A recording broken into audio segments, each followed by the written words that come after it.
What's up, everyone, and welcome to this week's episode of the Pit Therapy Podcast with me, Trevor, and Kyle. And we are so lucky to have Contention. We've got Cosmo and Bayly. Thank you guys for jumping on. We seriously appreciate it. Thanks for having us, man. Yeah, no problem. Excited to talk some core. There we go. So this came together actually because Kyle, for the last month, has been saying Artillery from Heaven could be album of the year for him. Oh, shit. That's Awesome. crazy. Thank you. Good. So That's real good. we're huge fans, and the fact that you guys responded, we've decided that if a band's going to respond, we're going to shoot our shot. We're going to ask you guys to come on. Hell yeah. Yeah, as So you you say, guys we're did always join us. down. Sweet. Well, hey, we seriously appreciate it. So you guys are out in Florida. Bayly, you're telling us that it's freezing cold right now. How you guys feeling? Freezing might be an overstatement, but it's definitely a little nipply, a little chilly. It's freezing fucking cold. It's 68 degrees. No, I was saying I got a heater on my feet right now because I'm in like my little I got a office heater space. around here somewhere. Yeah, and it gets pretty cold, so I'm trying to make sure nobody can hear it. My weak Floridian feet. This shit runs being- on propane. Being frozen, so yeah, Nice. it's a little chilly, but we'll get through. We'll persevere. I've got my thigh highs on. We're gonna make this shit work, dude. So you guys are you guys in Tampa or like where are you guys at? Where you at, Sam? Or where you at, I'm in David? Tarpon Springs. I'm like about 45 minutes like north of Tampa. I'm in Pinellas County instead of actually being in the city. Yeah, you're in Greektown, baby. Yeah, I'm in the most heavily Greek populated area in America. One of them at least. Oh, So, for real? Yeah. I'm 2 hours south of Tampa, so I'm also fake Tampa.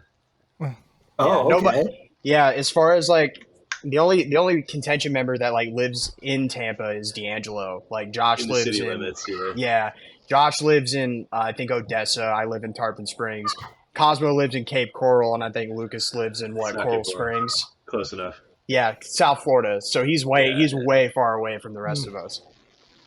So Very- we don't know like anyone from Florida. I mean, so just so you guys know, like a part of what we do on this podcast is we look for bands around the country and try and talk to them and learn a whole bunch about different scenes around the country and stuff. But you guys might be the first band we've talked to from Florida. So what's the scene like there? What's Tampa like? Is it pretty distinct from like other places in Florida?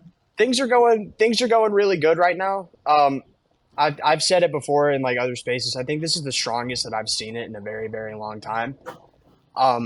We're having bands come out left and right, and it's finally getting like, younger kids like starting bands and stuff like that, which I always felt like for a while it was very much like the Usual Suspects doing bands, which isn't a bad thing because who else but us is going to get the job right if nobody else comes along. But now we're gonna now we're starting to see like a period of like, okay, new band after new band after new band after new band, and it's great. So I think we've set ourselves up to prosper, down the line, and I can only really see it going up from here, to be completely honest. Yeah, it was fucked before COVID. Like most scenes across the U.S., we had like a dead period because we weren't like a major market or whatever they fucking call it. And then after COVID, out of nowhere, people kind of came through came in, and there's all kinds of new faces and shit. It's kind of there's such a long time where you would see the same 20 fucking people at every show, and Bailey's old band and my old bands and whatever were like always opening. Yeah. Or like whoever was coming through, but now there's tons of local bands, tons of new kids. It's fucking dope. We're getting old, so Yeah, no, that's cool. And honestly, it's you hear that same story, so it's kind of interesting how we're all kind of going through the same thing. But there's a band out of Texas called Will to Live that we talked to, and the vocalist is originally from South Florida. Okay. And he says that like his intro to a lot of this music was death metal. Is Florida like a big area for death metal, or like do you guys have like a certain sound that kind of comes out of Florida? Yeah, I was gonna say historically, like it's been like Deicide, Cannibal Corpse, Obituary, stuff like that. Yeah. But right now, I don't know what that scene is like in the last 5-10 years. I don't really know any Can you think? I mean, ephemeral. Do any like Florida death metal? Yeah, I was gonna say like they're really like there's like a few.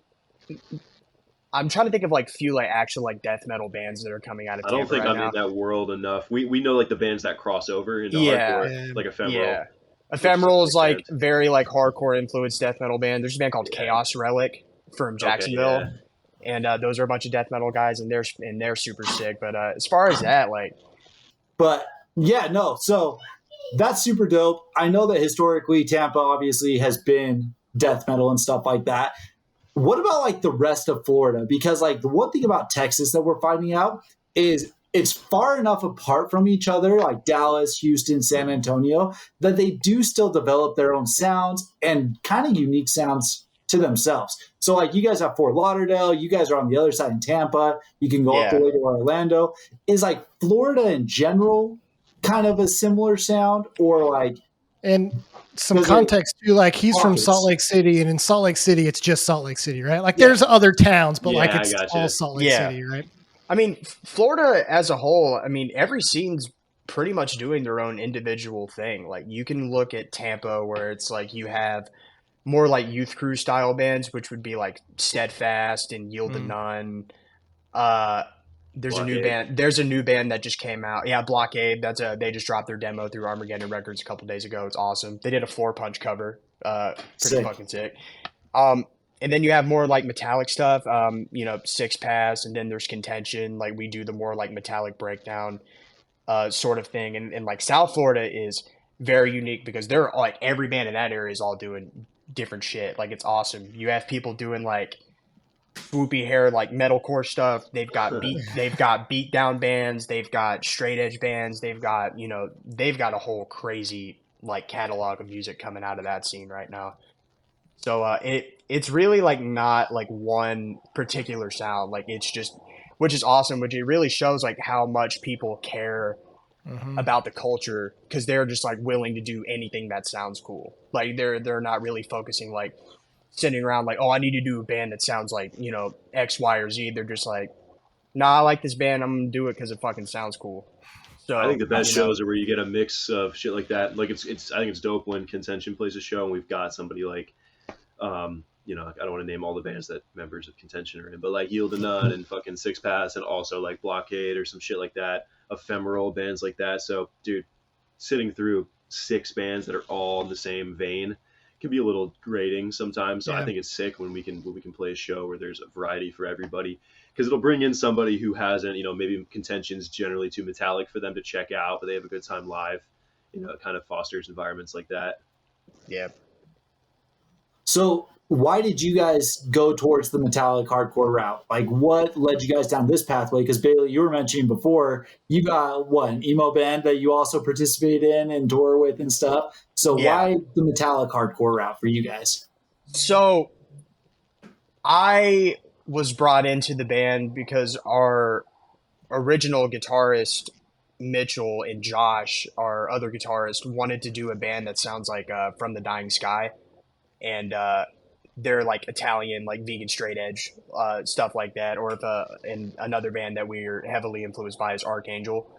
Yeah. So that was like, I don't know if there was like a particular reason why we went down that route. Because I wasn't even familiar with those two bands at the time, and I was just like, because at the time I'm like, I fuck with like Hatebreed and all. I was like, I could fuck with like Hatebreed and like All Out War, and like I was starting to get into like Kickback. So I'm like, yeah, like this could be a cool route for us to take. And then like I completely went down the rabbit hole of like Eurocore after that because like, but I don't think I don't think that there was like a motive. I just think we were just like, you know what, fuck it, like we just want to do this because, why not type thing. I don't think anybody at that time in our particular scene, at least, was doing anything like that. I think that's maybe a reason why Josh had wanted to go that direction. And his band before Contention was Point of Contact, which is pretty. It's not that different, but it's it's a departure from Contention. So I think maybe he just wanted to fucking shred more. And I gotcha. So what's your guys' musical background then? So you were saying you were getting into the hardcore and stuff like that. Where did you guys start and how did you guys get to this point? You want to go first, Bayly? Yeah, sure. So I like definitely came from like more of like a metal background first.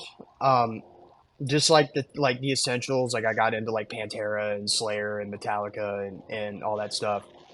And what like got me into hardcore, funny enough, was like I'm a big fan of the wrestler CM Punk, and I was just like going through like CM Punk like YouTube videos all day, and I like came across this video of him doing a guest spot with H2O, and I was like, yeah, which I'm like, oh, like this is cool, and I clicked on, it. I'm like, yo, this song's kind of sick, so I like started diving into like H2O records, and I remember I was just on like a school computer, just like scrolling through like H2O merch, and then I saw the one they did a rip with the Youth of Today fist on the back of it, and they were like, "Oh, shout out to like Youth of Today and Warzone and Judge and Gorilla Biscuits," and I just remember going, "Huh, Gorilla Biscuits? That's a stupid name." Like, and I looked it up, and I'm like, "Yo, this is like the coolest thing of all time." Like, you hear the fucking trumpet intro, and you're ready to go crazy. And my only really like exposure to like hardcore at that point was just the more like the punk stuff, like Bad Brains and Black Flag and shit like that. So that's how I got into hardcore for the most part. Dope. What about you, Cody? I got into shit really early. I don't know. It took me a long time to like find what I was into. I think like middle school or some shit. I got into bands like Dillinger Escape Plan, like that sort of chaotic type stuff. I got into like, I mean, I had like my, bad metal phase like everybody has, where I was into fucking like Bring Me the Horizon and shit when I was in like 5th, 6th grade, whatever. Dude, just accept it, bro. Like it's all part of this. Like we can just the first record is fucking sick. Anyway. I think a buddy of mine got like a Dillinger Escape Plan fucking LP CD in with a Kerrang magazine or some shit. I think we were in 5th grade, and I looked up the video of Greg Puciato like running across the crowd's heads, and I was like, "This is fucking awesome." I think go on. No, what I was gonna say, like real quick, like that was what made me want to start playing in bands was that video because Dude, I'm honestly a huge part of it for me too. Like I'm a big like Dillinger Escape Plan is my favorite band of all time. They're one of mine, yeah. Like seeing that video, I'm like, I want to do that. Like, are we going to Rockville, Bayly? Of course, we're going to Rockville. Dude. We're going to go see Dillinger in an arena. Yeah, it's Dillinger Escape Plan with their original vocalist. Yeah. Of course, we're going. What's his name? Dimitri or something like that. Dimitri, yeah. But anyway, just want to interject real quick. Awesome, dude. Yeah, fucking so from there, I kind of just bounced around. I was always into a lot of different types of music, and I think I started going to local shows, but I think at that time and where I'm from in South Florida, people would just go. So like I would see cool bands. Like I saw the band Outbreak as a local show, not that many people there, and it was fucking awesome in like 2000. I don't even want to say 2009, something like that. And that really that was part of what sold me on that because I had only seen like the bad metal bands where everyone's getting hit with chairs and shit. Which is fine, awesome. But it didn't connect with music I was into necessarily. So I think that, and then Lucas played that show. He opened for it. He was a little older than me. I saw Terror with Acacia Strain, and that was something that Terror did a lot at that time and still does, where they would go on tours with bands that weren't necessarily hardcore bands like Acacia Strain that kind of have some crossover. And I guess that strategy works because I looked at videos ahead of time and just so I can know the words because that's some shit you do when you're 13, 14. And I got on stage for fucking Keep Your Mouth Shut or some shit, and I was like, this is fucking awesome. And just that element of live shows really stuck with me way more than metal ever did. I still love metal, but to me it's like almost like a lot of death metal is like background music because I don't listen to it and think about stage diving and fucking spit kicking motherfuckers and shit. That's something that comes from hardcore, which is really what stuck with me for all these years is the live element. So how did you guys get to a point where you're like, yeah, I want to play in a band? I mean, because I like we've talked to a few, right? And even me and Trevor have played in some really crappy high school bands and stuff, right? It's a rite of passage. So how did you guys like get to a point where you're like, yeah, I'm gonna play in a band, and like, what was your progression to get where you're at now? Let's take turns again, Bayly. You go. Yeah, I mean, like as far as like like I said, like Dillinger Escape Plan, like just that idea of like being chaotic on stage with your instrument and just going absolutely insane. That was definitely very like, inspiring moment. Now, I don't do any of that. Like, I don't fucking jump in the crowd, and I'm not We fucking paid like too much for our guitars. yeah, I was gonna say, like, and I'm not fucking like blading myself like on live TV or anything like during a performance, Breathing but fire. like, yeah, but like that was definitely like a big like inspiring thing. And my first band, they're still a band now. They're a 3-piece grind band now. And I was the one and only bass player, and they're called Thorn. I think everyone should check them out because they're fucking awesome. I don't know, like they just kind of just needed a bass player, and I was like, fuck it, I like grind, like let me go ahead and get started with this. And I was in that band for a couple of years and had a whole lot of fun. And then my first hardcore band, they just needed a second guitarist, and I didn't even play guitar at that point. Direct Action, we were an all vegan metalcore band, and they needed a second guitarist, and I was in the other band Thorn with the guitarist Mitchell, and he was like, just play second guitar. I'm like, I don't fucking know how to play guitar. What do you like? What do you fucking like? What are you doing? So I had to like pretty much take like a crash course with 2 extra strings, because I only played bass at that point, but I ended up working out, and I just kept with it. I've been in bands now since I was 19, and I'm 26 now, and yeah, so decided to keep with it. Fuck it. I think I started really early. I've never been like a musician. Like I still don't really consider myself a musician. Singing in Contention, like that's just you might be like lyrics take a certain amount of effort and stuff, but I don't have any musicianship that's going into the band. But I always played bass in bands, and it was purely just to be in a band. And I've been doing that since I was 13. That I begged my parents for like $100 Ibanez for Christmas, and I played in like so many different, like I would play in like terrible prog bands, and like I would do whatever my friends were into at the time. Eventually got into like met people who were down to do metal, like terrible death metal, terrible grinds, terrible power violence. I played drums for an emo band, played bass for a terrible hardcore band for like most of high school, and then I think when I was 19 or some shit, I moved to Tampa. Really no reason other than to like meet more people to play music with. And again, I never took the time to get good at any fucking instrument. I was just worried about being in a band. I just wanted to play music. I'm not like a naturally fucking gifted musician or whatever. And I played in a band called Stance up there. I played in a band called Control System up there. That was the first band I ever did vocals for. And then from there, Josh recruited me for Contention. And it took a while. I always wanted to sing in a band, but like I was never good at singing. So once I found hardcore, I was like, I can do this shit. And I'm glad in a way that took me until like my early 20s to get into a band that anybody gave a fuck about, because I was writing such bad lyrics before that. God, I got okay at before Contention. Now that shit's immortalized, So what is your process then with regards to lyric writing and coming up with the ideas behind it? Because Artillery from Heaven, the lyrics on it are fantastic. Thank you, what you guys talk about and the direction that you guys took with it, it's great. So walk us through that path a little bit and kind of what you pull influence from, what drives it, and how you come through with it. It's hard to say. And like people have asked me, like, is it a concept record or whatever? I think I like have a general theme in mind, but in a way, like I don't know if I can write differently than the way it just kind of comes out. I think part of it comes from like being into like prog metal and shit when I was younger. Like Pink Floyd is my favorite band of all time. Like I like weirdo music.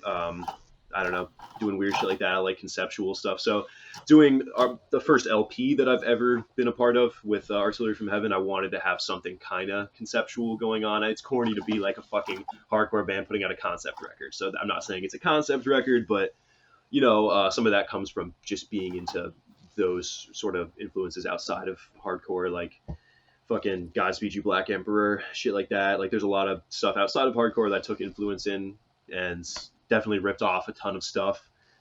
Obviously there's some themes that are just going to come out because we're a straight edge band and we're all, like any sane fucking person on earth, like anti-war people, anti-industrial like industrial, military complex. So that shit's going to come through regardless. I've always been really, really fascinated since I was a little kid by like military history And I think that comes through in, you know, just the overall themes and the shirts that I make and shit like that. You know, we just kind of have I think it's cool for bands to stick to you know, a theme.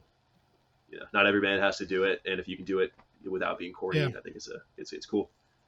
I mean, I absolutely agree with that. And, you know, one thing that we've talked a lot about is bands starting to bring back kind of the actual artistry of this music, right? It's more than just, at least it should be, in my opinion, more than just angry caveman music, right? Like there should be a message. There should be a concept behind things.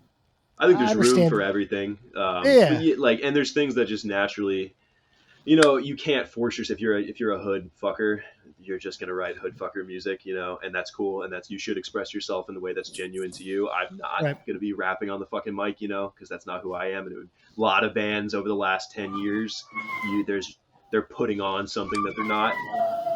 Not even to name anybody specifically, but we all know there's lots of bands out there that jumped onto the fucking graffiti logo type hardcore, and like, we know you're not about that shit, dude. And it's not even like, you don't have to feel bad for being from suburbia, but you don't have to pretend you're not, you know? Like, that's why I do, like, the shit that I write about in some ways, like, I'm sure it's corny for some people. Like, I grew up, like, you know, watching fucking apocalyptic movies, and I was really into post-apocalyptic, like, books and shit like that. I played, like, you know, Fallout and all those games when I was a little kid, and that shit rubbed off of me, and it's what I think is some of the most, like, interesting, compelling stuff, and it ties into fucking, you know, being like a anti-authoritarian, anti-war person, you know, to depict like the extremes of that shit. So that's what I do. It's what came naturally, and it's what I wanted. You know, if I was gonna pick something to go with for an LP, you know, like post-apocalyptic war type themes is just what I thought would be dope. I mean, it works. It works very well. Thank you, man. I appreciate that. Yeah, of course. So you guys have been touring. We were talking about, you did a Europe tour last November, I think, so about a year ago. Is that correct? 2 years ago. Yeah, 2 years ago now. Yeah. You guys have hit the ground running, right? Because the band really started 2019. So we're only 5 years into this, and you guys have done a lot because we had COVID in there. So you've done a lot in really 3 years. Yeah, you got to subtract like a year and a half from that we weren't allowed to play shows. So right.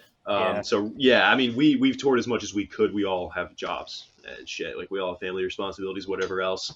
So, you know, we definitely acknowledge the fact that we're a hardcore band. We're not trying to sell out stadiums. We're not trying to open for fucking whatever giant bands, Gojira and shit. Like, that's just not us. Like, we all came from like playing local shows and hitting, you know, DIY tours and shit like that. So that's just what we're about. You know, when we have the time to do it, we do everything we can.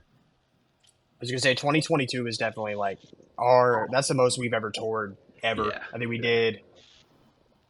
did 3 tours, something like that. I mean, they're all short. That time frame.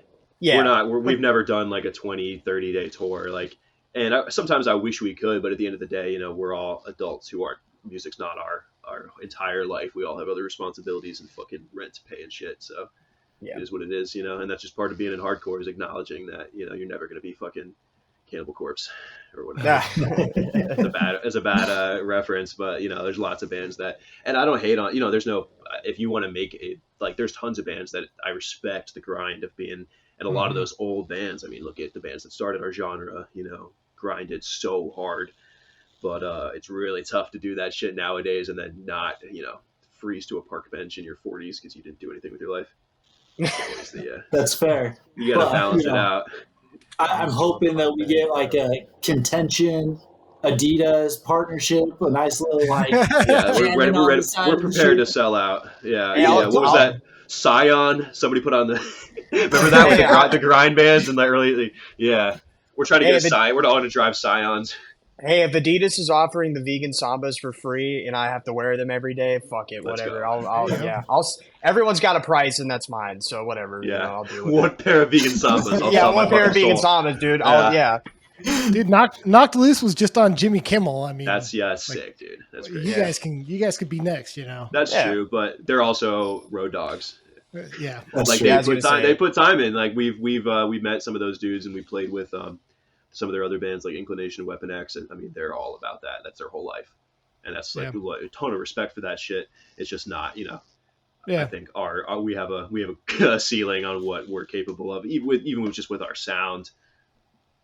Yeah, I got 10 days into that Europe tour, and I'm like, I was 10 days in. I wanted to move there. I was like, this is awesome. Yeah, I was gonna say, like, it was definitely awesome, and like, you know, I'm once in a lifetime kind of experience. And I was just like, man, we've been on the road for 10 days, and I'm ready to pack it up. Go home. Yeah, for some bands, I mean, that's nothing, but yeah, it is. I mean, that was all of our first time leaving the country, so we felt very far from home.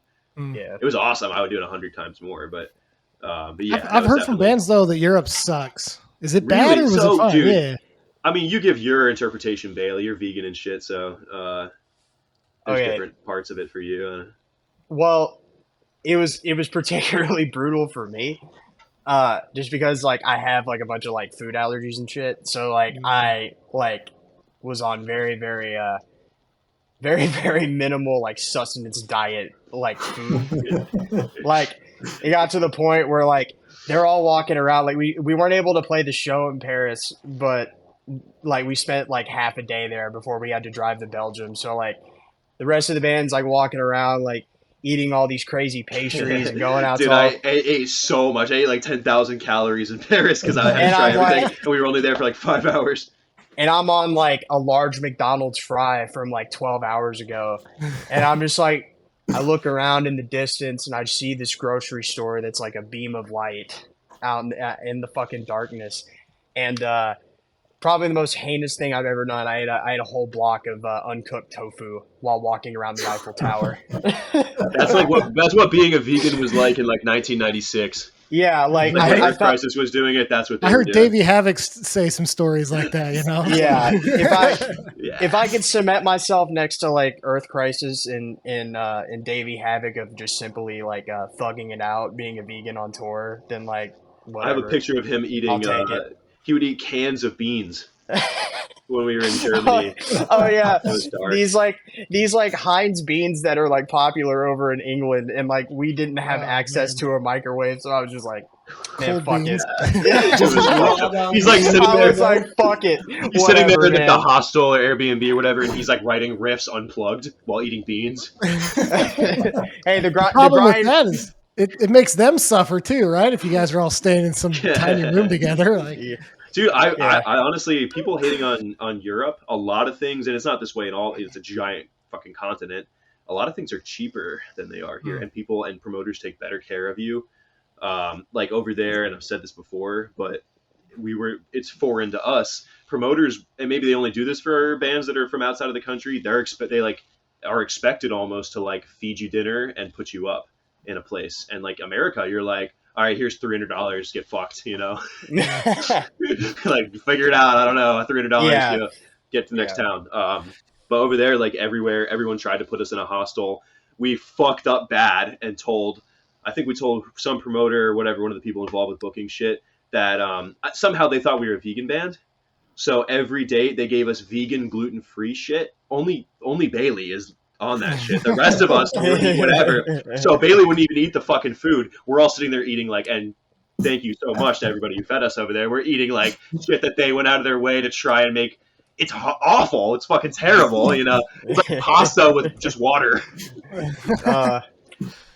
But again, awesome. Thank you for giving us anything at all. Thank you. Yeah. But, who was that? But who was that tour with? Were just you guys? Us. Just we you? played with Deliverance. Yeah, we played with with Deliverance for the first 3 days. They're from I forgot where in England exactly, but they're like a vegan edge metalcore band from England. Cool. We did some days with them, and then we hopped over to Europe on our own, and then we were on our own from that point forward 10 more days. And dude, it was fucking awesome. I just love the travel part of being in a band, and that's like I remember being in like Poland and shit, and it just looks so different than home, you know, like the fucking USSR type infrastructure and shit. It was really cool to get to go, you know, just from writing fucking breakdowns in a garage, you know, we got to go all expenses paid to another fucking continent and play. And dude, we show up at places being like, all right, like, you know, what do they actually fuck with us, or are they just trying to see us because we're out of town, you know, from out of town, and they want to see what's up? And then like everyone knows the fucking words, like they can barely speak to you in English, but they know the lyrics. Like that's an insane, that's crazy. Awesome. That's unreal. I remember being in Poland, and a dude like during one of our, not even more like a popular song, grabs the mic and he's like so into it, like, that's some shit that would happen back when a band comes through that I don't get to see very often. You're so into them, you're so fucking stoked on it. It was really fucking cool, and it's so crazy that you can go thousands and thousands of miles across the world and everybody's like fucking dancing and moshing the same way they do back in Tampa. Like, that's awesome. Like, that's like, that little weird culture is like permeated the whole fucking globe. That's crazy. So you guys were just talking about like Inclination, stuff like that. They're on the album. They're on Inflict My Will, the vocalist. He did a guest spot for you guys. How did you guys you guys are currently with Days. Is that how that all came together? Or how did you connect with Inclination and Broken Bow and those guys for guest spots? Well, Broken Bow, we played with, yeah. I was gonna say Broken Bow, we're all relatively close with Tommy. Singer played bass for us. Yeah, the singer. Yeah, okay. And I was gonna say he filled in for a show for us when we were without a bass player for a few shows where he was like, yeah, fuck it, I'll play bass with you guys. And really he currently plays in Anxious. Yeah, which so he's a superstar. Sick. Heartthrob. So yeah, we've always we've just been friends with him for a minute. So we were just like, hey, you want to be on the record, because Cosmo did a guest spot on their record too, and we were just like, you want to be on ours, and Tommy said yes. He was like, yeah, fuck it, let's do it. And Tommy and I, we kind of have a relationship where we'll bounce lyrics and shit off of each other, just as singers. It's kind of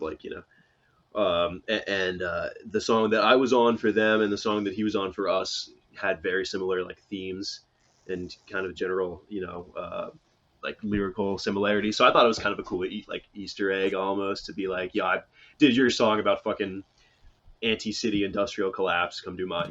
We both bounce those concepts off each other.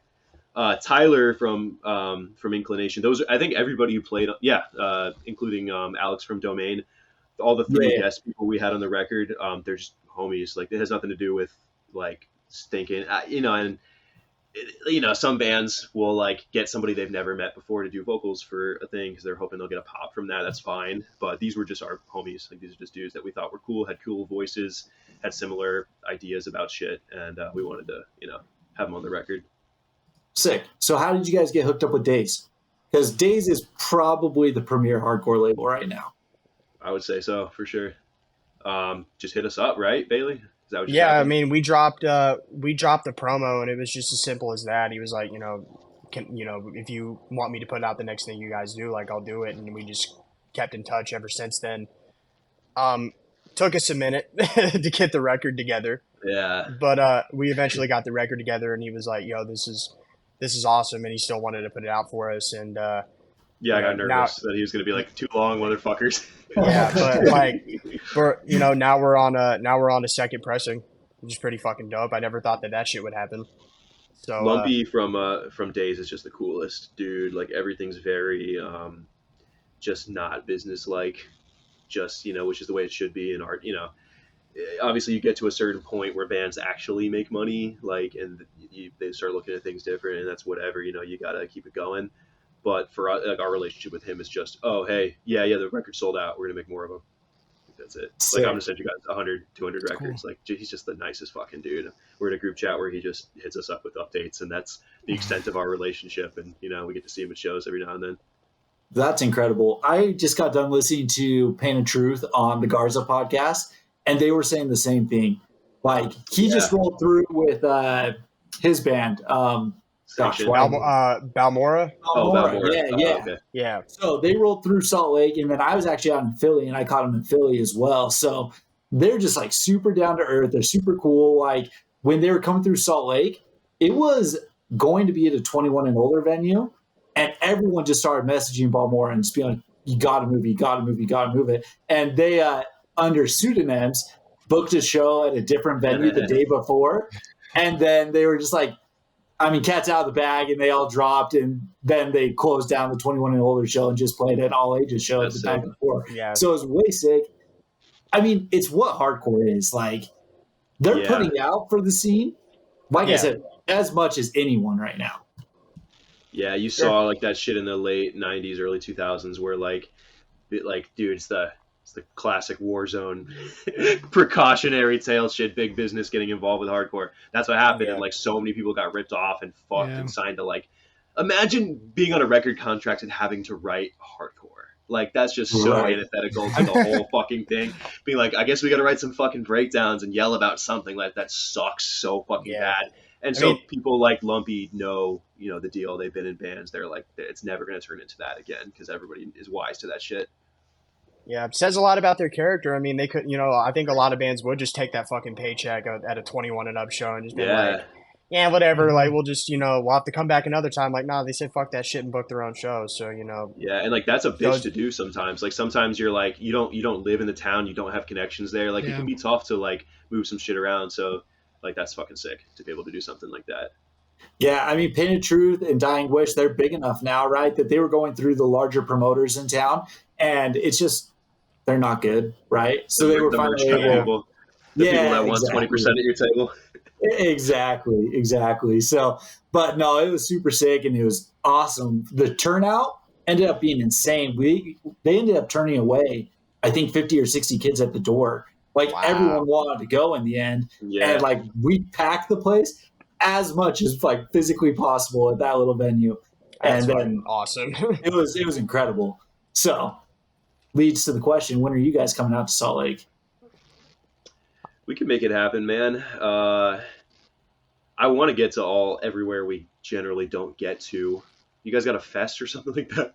I'm feeling like we're gonna die on the fucking drive in. Yeah. We're a little fucking once bitten, twice shy about fucking touring long drives because we fucking rolled our van a million. Like, you know, it was a rough situation we got into. So we do get a little finicky about like, oh fuck, 14 hours in the next city, fuck. You know, which I don't know what else is around us. You know, there's the Denver. You can hit. I don't know exactly what the tour route is, but I'm sure, you know, we would love to make it happen if we can. That's like a dangerous drive. So Dallas is closer. Yeah. Okay. All right. I'm just saying. Right. So. Yeah, man. I mean, we want to get everywhere. Obviously, it just comes down to like, fuck. I got 7 days off of work. You got 5 days out. Like, we gotta just make shit work. Sometimes it sucks, but you know, I would hope that we can get everywhere that people want to see us. Yeah, I think that the tour route out here, like if you guys wanted to fly somewhere and then do like a loop and stuff, it'd be like go out to California and then you'd come up through like Vegas, Salt Lake, and then you'd actually go up north and you'd go out to like Reno or Boise and then hit like the Pacific Northwest and then back into Cali. Like that's a pretty good little loop right now. Not that I'm trying to shut out like Denver and stuff like that, but that road does get a little bit treacherous from time to time. So. Yeah, we got some friends in Denver and some band friends in Denver. But dude, like, I would love to make it happen. I would be on the road as much as possible. It's just not for all the fucking adult bullshit we deal with. Yeah, I mean, who knows? We got something coming up in the Pacific Northwest next year. We'll be West Coast. But who knows? We might turn it into a week. We'll gotta don't want to make days. Yeah, I was going to say, don't want to make any empty promises, but like, you know, who knows? Anything's possible. It all kind of hinges on whether or not we get the Adidas money. Yeah. Listen, we'll make it happen. We'll make that happen. Awesome. So go for it, Kyle. I did want to ask about the album. So in a world of constant EPs, what was the thought of a full length? You can't do 2 EPs back to back, dude. Come on. All right. Yeah. That's why we were like, dude, it almost turned into an EP because we were almost like, dude, we can't coordinate it. Lucas moved to the other fucking coast. It was getting really tough for us to write songs. So there was a point where we were like, dude, we might just have to say fuck it and put out 5 songs and have Days get mad at us because we promised an LP. Yeah, but it took a long time because we all had family shit and everything else that was going on in our lives. We wrote some songs like super last minute, like literally the last song on the record, Nuclear Peace. We played a show that night in Tampa with Orthodox, played the set, drove to the practice spot so we could finish the record because we were going to record in like probably we were Land of Nod in that same, maybe not in the same session, but maybe we finished it up, but Nuclear Peace was literally like, all right, I'm going to go to the bathroom real quick at the practice spot.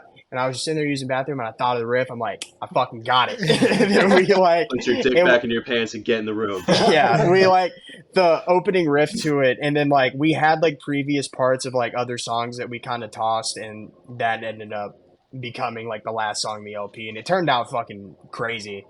Yeah. So some of the songs that people like the most are the ones that we were in a room like, we're gonna fucking kill ourselves. We have to like fuck, like what are we gonna do? Like we don't have a record ready. Like he's like 3 cans of beans in. He's like, I don't know what to do. The riffs aren't coming. Dude, I was stress eating the Heinz beans the entire time trying to figure this shit out.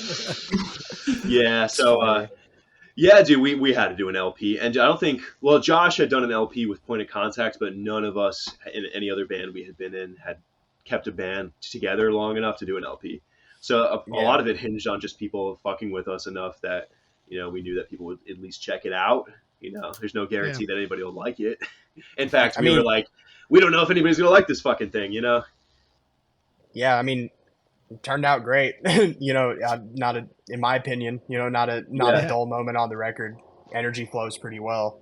No, I mean, it's front to back. Like, it just goes straight through. The one nice thing about it, and this is what I love about hardcore as well, it's 10 songs, but it's 20 minutes long. Oh, yeah. 21 minutes. 30. I don't want to fucking hear a 30-minute hardcore record. No way. Yeah, I mean, that would be too much, right? So it's great. It just flows nice. It flows solid. Nuclear Peace, that intro with like just the straight double bass in your face right at the end. Like some people like tiptoe into an ending. No, you guys just like blew it out. That song we knew it was going to be from the beginning. It was like, this sounds like a last song. It has to be the last song. Yeah. And the way it ends and all that shit. You know, I love a climactic ending. You know, like the way shit is now, everything's about singles and short releases because everybody's got a fucked attention span from fucking being poisoned by TikTok and shit. And I'm guilty too of, you know, it's tough for me to get through an LP sometimes. It's the seed oils. It's the seed oil. You're going to the fucking re-education camp. But anyway, yeah, no, like I wanted all the elements of an LP. You know, it comes to like a lot of bands, like I was saying, put out singles and endless singles because if you're big, you're wasting your energy on an LP. Like if you're thinking about the money and the listens and the streams and all that shit, why the fuck would you bother with an LP? I can look at the fucking Spotify shit and see that nobody listens to the last song except for like, you know, the people who really fuck with it. And that's fine, dude. Like that's how an LP has to flow. I don't want to fucking be a band that just keeps putting out singles because you have to stay relevant. Like we don't give a fuck. We're putting out a piece of art. It's the way it is. Fuck it. If people like it, that's fine. But we're about like, you know, a little bit like old school with it in that way that, you know, an LP has you gotta have the break in the middle of the record. You gotta have the fucking killer last song with a big pile up. You gotta have a good intro. Like, you know, that's just what an LP is to me. Dude, I love hearing that because, I mean, that's how I grew up listening to music too, right? Like, you know, I would pull a CD and put it in and get the lyric sheet and read it. And, fuck yeah, me too. You know, we'd sit in my basement for hours just listening front to back on albums. And it was this big experience. It wasn't. You got to have the physical ADD to get the lyrics and you know, fucking Blogspot trying to find that shit. Exactly. You know? Yeah. No, for reals. And I feel like that's lost a little bit in today's world. And like streaming's awesome because like, you know, like you guys said, you're not going to be out touring all the time. And like, we would not have found you if it wasn't for that. So I do appreciate it. But at the same time, like, man, like seeing your guys' album art. Yeah. Seeing your album art, seeing like you know, a concept of an album. It just like, it feels like music to me when I was growing up. And maybe that's why I related to it so much and why I've liked it, but it's needed right now. I think, so.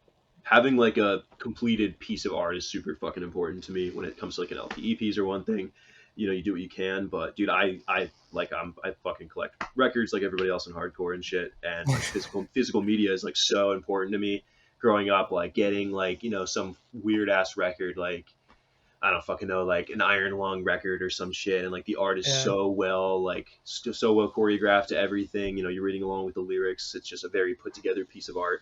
I love that, and I would be so bummed if it just sounded like 10 songs slapped together with no thought to the art or the way anything looks, you know. So are we a dying generation with that? Do you think at some point everything goes digital? Nah, dude, because there's kids who are way more pretentious than me who are 18 years old, and we meet them all the time, and they're like, they know everything about fucking obscure metalcore shit, and statecraft, and they're like getting into all the shit that Yeah. nobody knew except for 100 people 5 years ago that you had to find on Blogspot, and now that's like a giant, like some of these bands like are brought back just because of that.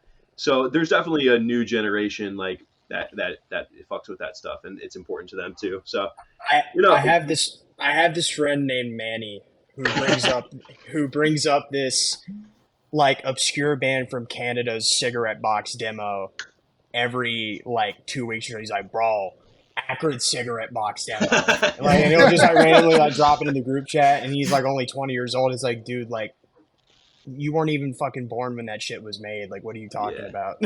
At the same time, dude, like it's like so sick when I meet an 18-year-old or some shit who's like, oh yeah, let's talk about like all this, fucking ephemera from 30 years ago. That's sick. At the same time, dude, like I feel like the average age of hardcore has gotten pushed like older and older and older. Because I was like 13, 14, and back then there were still kids who were way more into it than I was, like into all the collecting shit. I don't know what it is. It has to say youth culture. Like it's so lame when it's just dudes, like everyone in this voice chat right now, and we're the only people in the room like that and swinging on the 18-year-olds. No, like it's gotta be. What are you saying, bro? First. Like my daughter, like she was just chilling here, Yeah, exactly. Yeah, it's got to stay a youth culture. So it's super important that and awesome that younger kids are getting into it now. Because there was a time when Tampa everybody was fucking old, like everybody was mid-20s later, and that's not how it's supposed to be. Like, if it's not about building up the next generation, then what are we doing? I know. Yeah, you got to put on for the kids. It's such a funny dynamic, right? Because I went to Speed when they came here like 3 months ago, but Bitter End was one of the bands that played for him, right? Like a Texas hardcore band. Yeah, bunch of old guys, and so like a bunch of these younger bands played, and all the young kids came out, and it was awesome, and they were moshing hard, and it was cool. And then like Bitter End gets up, and it's like me and 3 other old dudes, and it's like it was huge 15 years ago. I know, but like it's cool because you kind of see this like generational thing, and like I was trying to like grab kids to like pull them in, like come on guys, like I get that this is an old head group or whatever, which is crazy because we're not even that old, but it felt like that, right? But it's like 100 in hardcore years. Yeah, I was gonna say like 30 plus in hardcore years, you might as well be like ancient. I mean, we tell stories all the time of remembering going to like Shai Hulud and stuff and being 15, 16 years old. Yeah, dude, same. I saw them when I was 14 or 15. Right, dude, and there's like the 27-year-old, and you're like, that dude is ancient, and he's going to kill me. Dude, my uncle always gives me a Shia Hulud story, like every time that like we talk, and I didn't even know he liked that shit until like I started playing in like hardcore bands. And he was just like, oh yeah, I would see Shia Hulud all the time, and he was like, and they went through so many vocalists that like he told me a story that. Yeah, he told me that one of his friends got to sing for him one night, just like some random fucking dude. And I don't know how true that story is, but I'm just like, oh, that's awesome. Like, why didn't you tell me the story like a few years ago? That's insane. That's so wild. So what do you guys? I just to finish up on like this, like kind of subject. What do you guys see then when you're out playing? Is it an older crowd or is it a younger crowd that is really getting into Contention right now? It's mixed, dude, for sure. It's mixed. I would say so. Yeah, like I'm thinking of individual shows. There's always like young people who know the lyrics, and there's always some old bald barbarian beating the shit out of everybody. It's just the way it's supposed to be, a thriving ecosystem.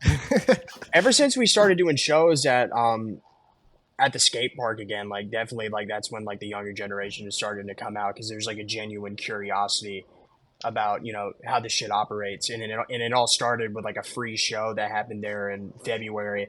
Which I'm sure, like, there was a bunch of kids, like, just, like, they got dropped off by their parents to go skate, and they just hear this loud-ass music in the next room.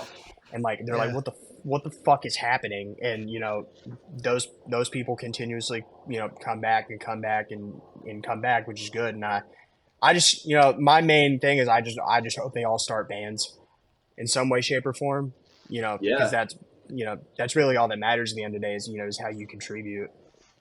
Yeah, dude, like even like metalcore, deathcore, all that shit was just something to do when I was growing up. Like some kids were super into it and some weren't, but they would still go to the shows just because in fucking where I live, there was just nothing to do. And some youth center, like some band would come through, like fucking, I don't know, X Tyrant X or some shit would come to town, and like everybody would go, like all the weirdos from my school and shit. Not necessarily because they love straight edge fucking beat down music, but just some shit to do, you know?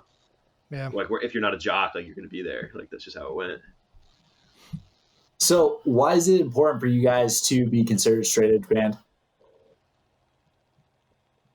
I don't have an answer for that really. I mean, part of it's the sound, part of it's like some of the bands that we're emulating and the bands that we look up to, you know, were straight edge bands, but at the end of the day, we're all just straight edge individuals, so that's just going to come through in the music. Josh has said it before, but a big part of it is just personality wise. You know, obviously it's easier, like if you're all straight edge dudes, like there's certain problems you're going to avoid. You know, like I've been in plenty of bands with non-straight edge dudes, and it's like, hey, dude, you're fucked up, and we got to play really difficult music. Like, this is gonna be bad. This is gonna suck. Or like, you're fucked up in the tour van, and like somebody's got to drive, and I guess it's me because I'm the straight edge guy. You know, but beyond that, like, I think it's so corny to talk about how straight edge fucking saved your life and shit, but like, dude, like growing up, that's what I'm looking for though. Like, growing up, I know so many people, and I didn't live I wasn't hard up. I didn't have a like terrible fucking time growing up or whatever, you know, for the most part.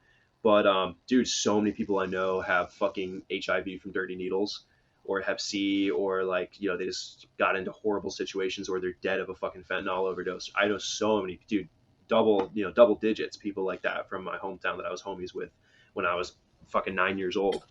And I think I had this conversation with my dad the other day, and he's just like, what's wrong with the fucking youth and blah, blah, blah. And I'm like, really? They just need something to do.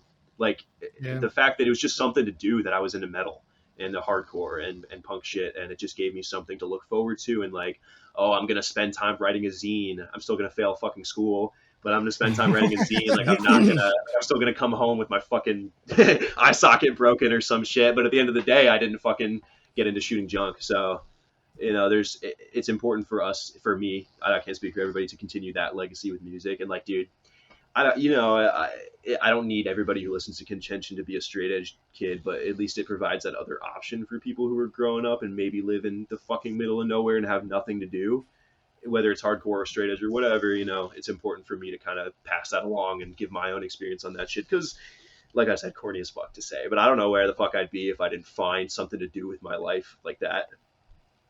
Yeah. You know, getting kicked in the fucking face, you know. For I was gonna say, like, I don't have anything to add. It's pretty perfectly summed up. Yeah. You had a similar experience growing up in Tarpon Springs. Not a lot to fucking do. I was gonna say, it's just like I was just always afraid of like drugs and alcohol, like having like few friends and family members that dealt with that shit, and I was just kind of like, just always like terrified me. And I guess like getting into hardcore, you know, and finding all these like-minded people, like definitely like provided like a safe space. The other option for like a drug-free fucking like thing to do is like church. Like that's the other option. Yeah. Like straight edge was the first time I was like, oh, it's we're not drinking and shit, but we're also doing violent hood rat shit. Like, okay, that's cool. Church kids who told me I'm going to hell for it. Like, that's a way cooler option. Like, it's important for, you know, like sometimes rebelling to people is like, if they see the fucking, like, you know, they grew up in Christianity and shit like I did, you know, to a certain extent. I went to church school and shit. The way to rebel against that is to fucking smoke weed and do coke and shit. So, you know, if that's your only option of rebelling, that's going to feel like rebellion to you. But at the same time, going to a show or jumping off stage and beating the fuck out of people, like, it's a different type of rebellion that's not quite so fucking awful and corny. Yeah. I mean, that's where it was bred from, right? Is people said that, like, we agree with, you know, punk and anti-establishment and hate the world and all that stuff, but you don't have to kill yourself to do it, right? Like a clean, clear mind is a more powerful one, right? So yeah, straight up. No, that's cool. No, I appreciate what you just said there. Kyle and I, we associate with the straight edge lifestyle as well. And we have friends who aren't necessarily straight edge, right? But don't drink, don't do drugs and stuff like that. And we've always said, when we were growing up, if you wanted to have a good time, you came and hang out with us, right? Because it's what you're saying. Like, you could go, you could drink, you could party and do all that stuff. But in the end, most of those nights sucked. But if you came and hung out with us, like, I've lit people on fire in my backyard. Yeah. And all sorts of You know how cool it is to tell people that you Dude, did? it's an episode of Jackass at your house. I was. What's happening? We were stone cold sober, right? That's what I'm saying. Is you know how cool it was to tell people all the dumb shit we did? It's like, yeah, we were sober the whole time too. We were you know, shooting people out of fucking cars with paintball guns and fucking going exploring abandoned structures and burning shit. Like, yeah, we were still into all of that, but we all at the same time we weren't dying in a fucking local park. Exactly. I don't know, man. I was at home playing Xbox, bro. I don't know what you got. You should hang out. Come to Lee County, hang out with me. There's still time, man. We can go. We can light you on fire. There's time. It can happen. So what is the plan now? So this album came out in May. Are you guys planning on something for 25? What's next for Contention? We have nothing written. We have no more music coming out in the time. I mean, it's going to happen eventually. We're going to be on a comp, at some point. Details remain unknown, but there's going to be a Florida type comp going on that we'll have new music out on. So that'll be dope, but I have no idea when. We're going to tour as much as we can next year, which I don't have an answer for. My goal is 3 tours. I don't have details to give out because I don't want to bum people out if they don't happen. But I'm going to, that'll be the goal for next year. Playing FYA Fest in a month. We got a show coming up in Orlando in December. Some other cool shit going on. We'll be on the West Coast. Shit's not announced for it yet, but we'll be playing a fest on that coast next year. We have a music video coming out. Probably that's kind of like the lamest thing ever because it's like that's only for us. Like we don't. Shout out Danny Dogpound. Shout out Danny Dogpound for putting some shit together. Who has done VHS recordings with both Pain of Truth and Angel Dust. Yeah, he's our day one homie. Danny Dogpound Media. Just some dude we met at shows, and he was like, "Oh, can I film some sets for you?" And we're like, "Yeah, dude." And we're like, "We're on a tour. You want to come on tour with us?" And he's like, "Yeah, sure." He has his little VHS camera. We thought his sets were just dope. We didn't know who was putting them out at first. He goes on tour with us, and then I think his next tour after our first fucking tour to playing to 50 kids at every date was with Angel Dust going a world tour. Like he went to immediately. I was gonna say I believe he went on his first tour with us in January, and later on that year he went on a European tour, Southeast Asia tour, and an Australian tour. All just with flew right past us, just bypassed. He was like, fuck you guys, I'm famous now. But he still comes on every single tour with us, and he's just our homie. So he shot a lot of footage over the years, and I was like, just throw some shit together, and we'll put it over a song. Cool. I want to see your shit. So yeah. Anyway, so that whatever. That's just for us. Other people watch it. That's fine. We'll check it out. I mean, we grew up on music videos. I found more bands through music videos, seeing on Comcast and stuff like that. Yeah. Just flipping through Biohazard and fucking I love music videos, and I think a lot of people don't give a fuck about music videos anymore, but I do, and I've always wanted to do one. So I was Danny. I don't know, make one. I honestly thought I would never be a part of a music video in any way, but granted, it's a lot of it's mostly just live shots. So we're not all awkwardly on a set. Yeah, we don't. There's no plot. There's no plot or anything like that. A girl's not tied to a chair while I scream in her face, and the camera pans around it. Oh man, burning X's into her or something. Yeah, like every deathcore video from the old days, 15, 20 years ago. Oh my god, it's not like the youth of today, no more video or something where it's you guys aren't with a crew walking down an alley or something, walking down the street while you're just singing to the camera. Yeah. Make that happen. That's fine music video. That's kind of Bayly's sick, eating beans in the back. We don't look as tough. The camera pans to him eating. Yo, it's literally the whole Contention music videos. It's just me fighting for my life, eating. He's on the streets of Germany trying to tell them on Google Translate he wants beans. Beans. Heinz beans. Beans, please. Dude. Oh awesome. Man. Well, seriously, guys, we really do appreciate the time. Artillery from Heaven is fantastic. I just actually ordered the vinyl today. I grabbed a couple things off of Days, and so I had to grab it while I was doing that. So super stoked for that. Definitely check out Artillery from Heaven if you guys are to this point. Catch these guys next year. West Coast at some point. We don't know exactly where yet. It will be announced. FYA in January. Is that correct? Correct. Yeah, in Orlando. First week. So sick. And then I'm sure there's probably a few other shows here and there kind of announced already. But, dude, Kyle, anything else from you? Nah, this was great. We really appreciate it. Seriously. Appreciate you guys. Thanks for having us. Thanks for the Dude, kind thanks words. so much. Okay, peace. Later.